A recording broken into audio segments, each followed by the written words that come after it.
Hi viewers, welcome to our channel. ప్రస్తుతం మనతో పాటు దాము బాలాజీ గారు సీనియర్ జర్నలిస్ట్ ఉన్నారు. వారితో ఒకసారి మాట్లాడదాం. సో నమస్కారం సార్. నమస్తే. సార్, రోజా గారి పైన కూడా ఒక కేసు నమోదైంది sir. SC ST atrocity case కింద దీన్ని నమోదు చేశారు. సో ఇప్పుడు ఈ కేసులో ఈమెను అరెస్ట్ చేసే అవకాశం ఉంది అని కూడా అంటున్నారు. మనం వరుసగా చూస్తూ ఉన్నాం, సోషల్ మీడియా హ్యాండ్లర్స్ వైసీపీ వాళ్ళపైన కేసులు నమోదవుతున్నాయి, అరెస్ట్ అవుతున్నారు. సో ఇప్పుడు నేతల పైన టార్గెట్ చేసినట్టుగా కనిపిస్తుంది. మరి అందులో భాగంగా ఇప్పుడు రోజా గారి పైన కేసు నమోదైంది. ఏం జరిగే అవకాశం ఉంది? రోజా మీద మామూలుగా అంతకుముందనే ఆడుదాం ఆంధ్రాలో అవకతవకలు జరిగాయని ఒక కేసు ఉంది.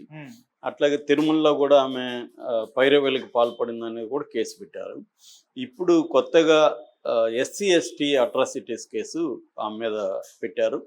అది కర్నూలులో మాదిగ దండోరా, రాయలసీమ మాదిగ దండోరా నాయకుడు అనంతరత్నం కర్నూలు 3 టౌన్ పోలీస్ స్టేషన్లో కేసు పెట్టాడు. ఆ కేసు ఏంటంటే, ఈమె 2023 ఫిబ్రవరిలో బాపట్ల జిల్లాలో సూర్యలంక బీచ్ని విజిట్ చేసింది. అప్పట్లో ఈమె పర్యాటక శాఖ మంత్రి. అక్కడ పర్యాటక శాఖ రంగానికి చెందిన కొంతమంది అధికారులు వచ్చినప్పుడు వాళ్ళకి చూపించడానికి వాళ్ళని తీసుకెళ్ళి ఆమె ఆ బీచ్లో కాసేపు విహరించింది. విహరించినప్పుడు అక్కడ నీళ్లు ఉన్నాయి కాబట్టి ఈమె చెప్పులు తీసి ఈమె చేతిలో పెట్టుకోవాలి, కానీ పర్సనల్ అసిస్టెంట్గా ఉన్న మనోహర్ అని అతనికి ఇచ్చింది. ఆ మనోహర్ అని అతను గవర్నమెంట్ ఉద్యోగి, ఆ పర్యాటక శాఖలో ఉంటున్నాడు. ఆయన దళితుడు. అప్పట్లోనే విమర్శలు వచ్చాయి, తెలుగుదేశం మీడియా సీరియస్గా విమర్శించింది, ఇట్లా ఒక దళితుడి దగ్గర చెప్పులు మోయించింది అని. సో దానికి ఆమె ఏదో సమాధానం ఇచ్చుకునింది. సో దీన్ని ఇప్పుడు ఈ కేసులాగా ఈయన పెట్టాడు. నిజానికి ఇప్పుడు మనకు ఒక ప్యాటర్న్ ఆంధ్రప్రదేశ్లో కనిపిస్తుంది. అదేంటంటే, ఒకటి ఈ పోస్టులకు సంబంధించి సామాజిక మాధ్యమాల్లో, సోషల్ మీడియా ప్లాట్ఫామ్స్లో పోస్టులు పెట్టారని కొంతమంది మీద కేసులు పెట్టడం ఒక ప్యాటర్న్ కనిపిస్తుంది. అది కూడా ఎవరెవరో కంప్లైంట్ ఇస్తారు. ఎవరి మీద అయితే నేను ఇప్పుడు నీ మీద కేసు పెడితే నువ్వు ఇవ్వాలి కంప్లైంట్, అట్లాగా ఉండ పక్కన ఇంకొక ఆయన ఇస్తారు, లేకపోతే దూరంగా ఉండే ఇంకొక ఆయన, ఇలాగా ఇస్తున్న ఒక ప్యాటర్న్ కనిపిస్తుంది. ఇప్పుడు ఆర్జీవి మీద 9 కేసులు అలాగే ఉన్నాయి. పోసాని కృష్ణమురళి మీద 50 కేసులు పెట్టారు అంటున్నారు. ఇలాగా అదొక ప్యాటర్న్. రెండో ప్యాటర్న్ ఏంటంటే, ఎస్సీ ఎస్టీ తర్వాత ఉమెన్ హరాస్మెంటు, పోక్సో కూడా పెట్టారు మొన్న చెవిరెడ్డి భాస్కర్ రెడ్డి మీద. SC atrocities plus POCSO. అది కూడా ఎలాంటి నేరం, ఆయన ఎవరో ఒక బాలిక అత్యాచారానికి గురైన తండ్రి చెప్తే వాళ్ళని పోయి పరామర్శించి ఈయన అత్యాచారానికి గురైందని చెప్పాడు. ఈయన కావాలనే దుష్ప్రచారం చేస్తున్నాడని ఆ బాలిక తండ్రి దగ్గర కేసు పెట్టించారు. ఇలాగా అదొక ప్యాటర్న్. ఇక మూడవ ప్యాటర్న్ ఏంటంటే, అవినీతికి సంబంధించిన కేసులు, అవినీతి వివిధ శాఖల్లో అవినీతికి సంబంధించిన కేసులు, అదొక ప్యాటర్న్. అది కాకుండా మన కాదంబరి జత్వాని సంబంధించి అధికారుల మీద, ఇటు వైసీపీ నాయకుల మీద కేసులు. అట్లాగే తిరుపలార్ మన రఘురామకృష్ణరాజుని టార్చర్ చేశారని అధికారుల మీద, దాంట్లో రాజకీయ నాయకుల పేర్లు కూడా, జగన్ పేరు ఉంది, మిగతా వాళ్ళ పేర్లు కూడా వచ్చే అవకాశం ఉంది.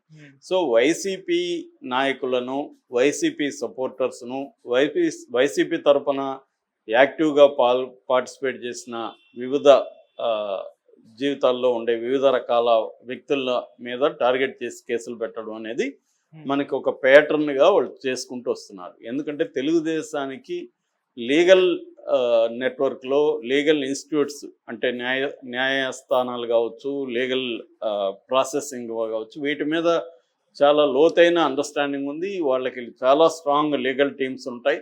అందుకని వాళ్ళు ప్రతిపక్షంలో ఉన్నా కూడా జగన్ని ధీటుగా ఎదుర్కొని ఫస్ట్ 2 ఏళ్ల పాటు జగన్ని కోర్టుల ద్వారా ముప్పు తిప్పలే పెట్టగలిగారంటే, చంద్రబాబుకి, తెలుగుదేశానికి లీగల్ ప్రాసెసింగ్ మీద, వ్యవస్థల మీద ఉన్న పట్టు అనేది అసాధారణమైంది.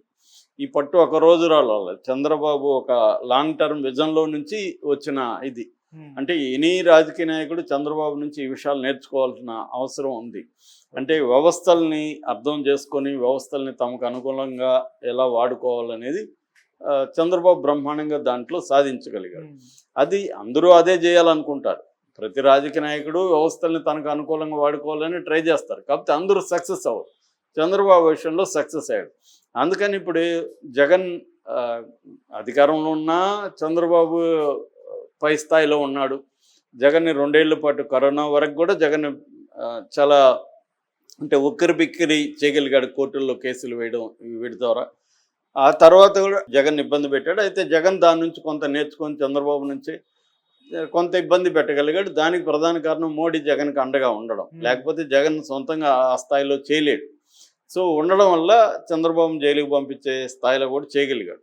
సో మోడీ కానీ లేకపోతే చంద్రబాబు అన్ని రోజులు కూడా జైల్లో ఉండే ప్రసక్తి లేదు. అయినా కూడా దాని నుంచి సక్సెస్ఫుల్గా బయటపడగలిగాడు. మళ్ళీ బౌన్స్ బ్యాక్ అయ్యాడు చంద్రబాబు. బౌన్స్ బ్యాక్ అయ్యి జగన్కి ఎవరైతే సపోర్ట్ ఉన్నాడో ఆ మోడీతోనే చంద్రబాబు పొత్తు పెట్టుకొని సక్సెస్ అయ్యాడు. ఇప్పుడు చంద్రబాబు ముందున్న కర్తవ్యం ఏంటి? జగన్ని రాజకీయంగా నేలమట్టం చేయడం, రాజకీయంగా రూయిన్ చేసేయడం. రూయిన్ చేసేయాలంటే జగన్కు ఉన్న సపోర్ట్ సిస్టమ్స్ ఏవేవి ఉన్నాయో వాటినన్నిటినీ నరుక్కుంటూ రావడం. ఎప్పుడైనా కూడా శత్రువు బలాల్ని మనం విచ్ఛిన్నం చేయాలి, మన బలాల్ని పెంచుకోవాలి. ఇది ట్రెడిషనల్గా వచ్చే యుద్ధ నీతి. సో ఆ రకంగా శత్రువు బలాలు ఏమేమి ఉన్నాయి, జగన్కు ఉన్న బలాలు ఏమేమిటి, జగన్కు కొంత సోషల్ మీడియా చాలా స్ట్రాంగ్ జగన్కి ఎప్పటి నుంచో కూడా, దాన్ని బ్రేక్ చేసేయాలి. కొత్తగా ఎవరు కూడా సోషల్ మీడియాలో జగన్కి సపోర్ట్ చేయకుండా చూసుకోవాలి. అందుకని ఏంటంటే కొన్ని టార్గెట్స్ని కానీ కొట్టగలిగితే ఆ టార్గెట్స్ అంటే పోసాని కావచ్చు, శ్రీరెడ్డి కావచ్చు, ఆర్జీవి కావచ్చు, సజ్జల భార్గవ రెడ్డి కావచ్చు, వర్ర రవీందర్ రెడ్డి కావచ్చు, ఇట్లా కొంతమందిని టార్గెట్ చేసి కొడితే మిగతా వాళ్ళకి అందరికి కూడా ఒక భయం అనేది స్టార్ట్ అవుతుంది. ఎందుకులే మనం చేయడం అనేది. సో అదొక పద్ధతి. సో రెండవది, జగన్కి అండగా గట్టిగా నిలబడి చాలా స్ట్రాంగ్గా వాయిస్లు కొన్ని ఉన్నాయి. ఆ వాయిస్ని సైలెంట్ చేయాలి. అది రోజా, తర్వాత కొడాలి నాని, అంబటి రాంబాబు, ఇంకొక నాని, ఇట్లా వీళ్ళందరినీ సైలెంట్ చేయాలంటే వరుసగా వాళ్ళ మీద కేసులు పెట్టుకుంటూ రావాలి. ఇది ఓన్లీ అవినీతి కేసులు పెడితే సరిపోదు. ఇట్లాంటి ఇప్పుడు ఎస్సీ ఎస్టీ పెడితే కొద్దిగా బెయిల్ కూడా రాదు. సో మిగతా మామూలు కేసుల్లో బెయిల్ వచ్చేస్తుంది. ఎందుకంటే లీగల్ సిస్టమ్ బాగా తెలుసు కాబట్టి వాళ్ళకి ఎటువంటి కేసులు పెట్టాలి పెట్టేటప్పుడే అనేది వాళ్ళు జాగ్రత్తగా చూసుకుంటూ వెళ్తున్నారు. లేకపోతే ఇప్పుడు కేసు పెడితే మనోహర్ పెట్టాలి కానీ ఈ అనంతరత్నంకి ఏం సంబంధం అన్న క్వశ్చన్ వస్తుంది. కానీ ఇక్కడ మా దళిత సంఘం అతని భయపడి పెట్టట్లేదు, మా దళిత సంఘం తరఫున మేము పెడుతున్నామని రేపు ఆర్గ్యూ చేయొచ్చు. అలాగా జాగ్రత్తగా వీళ్ళు ఏంటంటే బెయిలబుల్ కాకుండా నాన్ బెయిలబుల్గా ఉండే విధంగా ఆరోపణల విషయంలోనే, ఫిర్యాదు విషయంలోనే కంప్లైంట్లు చేసేటప్పుడే ఇవన్నీ చూసుకొని, అంటే మనం ఇచ్చే కంప్లైంట్ బేస్ చేసుకొని వాళ్ళు సెక్షన్లు పెడతారు పోలీసులు. సో కంప్లైంట్లోనే నువ్వు ఒక పోక్సో విధంగా, అంటే ఒక మైనర్ని ఇబ్బంది పెట్టాడు అంటే పోక్సో కిందకు వస్తుంది, ఒక దళితుల్ని ఇబ్బంది పెట్టారంటే ఎస్సీ కిందకు వస్తుంది. ఇది చేస్తున్నారు. అయితే ఇక్కడ ఇంకొక ఆస్పెక్ట్ కూడా మనం డిస్కస్ చేయాలి. రోజా ఇలా చేయడం కరెక్టా? ఖచ్చితంగా కరెక్ట్ కాదు.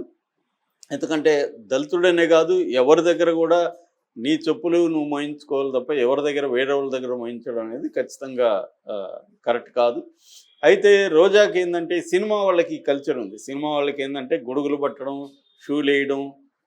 చాలాసార్లు బాలకృష్ణ కూడా షూలు వేస్తుంటే కొట్టిన సందర్భాలు కూడా ఉన్నాయి. బాలకృష్ణ బయటికి కనబడతాడు కానీ చాలామంది, ఇది నేను సినిమా రంగంలో ఎప్పటి నుంచో పనిచేస్తున్నా కాబట్టి నేను కూడా చూసా. చాలామందికి ఏమంటే వాళ్ళు ఇలా కాళ్ళు పెడితే వాళ్ళు వచ్చి షూలు వేస్తారు, మళ్ళీ షూలు ఇప్పుతారు. అది పవన్ కళ్యాణ్ దగ్గర నుంచి అందరికీ ఉంది. ఈ లక్షణం మేబీ రోజాకి ఇక్కడ నుంచి వచ్చిందా అని డౌట్ వస్తుంది. ఎందుకంటే వాళ్ళు పర్సనల్ స్టాఫ్ ఉంటారు, వాళ్ళు ఇంకా అన్ని పనులు చేస్తారు అన్నమాట. సో ఇది అలవాటుగా సినిమా రంగంలో ఎప్పటి నుంచో ఉంది, ఇప్పటికీ ఉంది. చెప్పులు అనేది వాళ్ళకి, మనం అనుకుంటాం చెప్పులు వాళ్ళకి, అది ఆ ఆపర్చునిటీ ఇస్తే చాలు అన్నట్టుగా స్టాఫ్ ఉంటారు. ఆ పొజిషన్లోకి మనం వెళ్తే చాలు. ఇప్పుడు మహేష్ బాబుకి చెప్పులు వేయడానికి క్యూలో నిలబడతారు. ఎందుకు ఆ పొజిషన్లోకి మనం ఉంటే మనం నెక్స్ట్ లెవెల్కి వెళ్ళొచ్చు అని, సో దగ్గర అవ్వచ్చు అని. సో ఈ కల్చర్ వల్ల ఏమవుతుందంటే ఈ సినిమా వాళ్ళకి ఇప్పటికి కూడా కాళ్ళు మొక్కించుకునే కల్చరు, చెప్పులు వేయించుకునే కల్చరు, గొడుగులు పట్టుకొని, గొడుగులు అంటే కనీసం వాళ్ళ బీటీ ఇబ్బంది పడుతుంది కాబట్టి గొడుగులు పట్టడం అనేది మనం అర్థం చేసుకోవచ్చు కనీసం. ఎందుకంటే ఎండబడి వాళ్ళకి ఇదైతే ప్రాబ్లం అనే దాని మీదనే వాళ్ళ కెరీర్లు అంతా బిల్డప్ అయి ఉంటాయి. రేపు పొద్దున అది స్కిన్ ప్రాబ్లమ్స్ అవన్నీ వచ్చే అవకాశం ఉంది. కానీ మిగతా అన్నీ కూడా వాళ్ళకి ఏంటంటే, ఇప్పుడు నేను ప్రకాష్ రాజ్ని చూసా, 11 మంది ఉన్నారు ఆయనకి అసిస్టెంట్లు అందరూ కలిసి. అంటే చివరికి ఆయనకి ఒక వంట చేసేవాళ్ళు కూడా ఒకరిని పెట్టుకున్నాడు ఆయన. అట్లాగా వీళ్ళు ఏం చేస్తారంటే ఎంతమంది ఉంటే అంత గ్రేట్ అన్నట్టుగా కూడా ఒక ఇది ఉంటుంది అన్నమాట. So car driver, makeup, costumes, personal assistant అని మళ్ళీ ఒకరిని పెట్టుకుంటారు. అది కాకుండా పిఆర్ అని ఒకరిని పెట్టుకుంటారు. ఇలాగ రకరకాల వాళ్ళకి మధ్యలో గాసిప్ చెప్పుకోవడానికి వీడెళ్ళి అందరినీ కనుక్కొని వచ్చి వీడికి గాసిప్ చెప్తుంటారు సెట్లో. ఓకే. ఏమేమి జరుగుతుందో అంతా ఇతనికి చెప్తుంటారు.